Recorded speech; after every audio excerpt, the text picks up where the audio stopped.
I'm now going to ask Mrs. Joanna Szczekowska, she's very well known in Poland, and I will explain to the foreign guests why. She was the first person in Poland to say on public television that communism is finished. And she's remembered for that to this day. She and I were speaking before the conference, before this panel, and she said she would like to talk about her own experience, and in particular, the mental process of overcoming a totalitarian regime. You know, what remains in your head, you know, what remains to be conquered during the period of transition, during the period of change. Thank you. Speak Polish because of our solidarity. So next time it will be better. What are my own experiences? Well, I think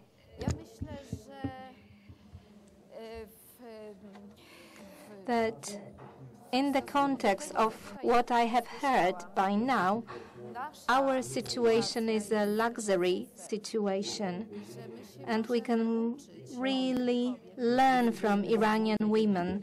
We can learn determination, since if we have any problem in Poland at present, this is a problem that will be typical for societies which switched from a totalitarian system into a democratic system. A level of distrust towards authorities, and passive attitude, especially among many women. And their problem under new peaceful conditions is very natural. How to combine your family duties, vis-à-vis your children, with your obligations towards the country and the obligation to participate in the building of the country's welfare.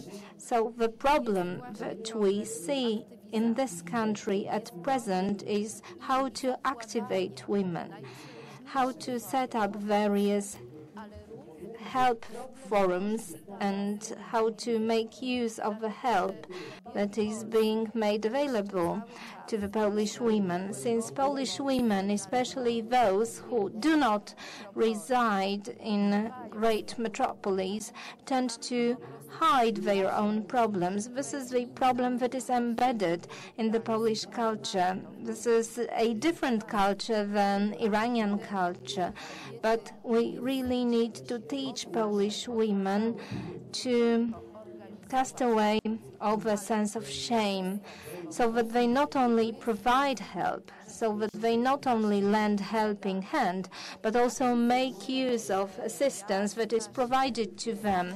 It so happened that during the martial law, I was a mother of 2 very young children, and since I was a solidarity opposition activist, underground activist, I needed to ask myself a question: am I allowed to put my own children at risk?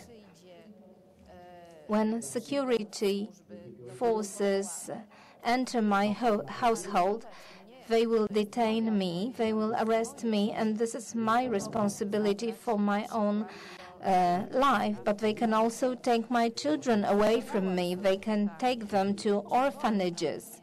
Am I allowed to decide for them about their own life? And my answer was the following: well, I come from the country where women often had children who had to be sent to the war. This was our destiny. At present, our war is quite different. This is the war where it is activity that is at stake. But this is a very important war to be won, and this is something that I wish to the women of Iran as well.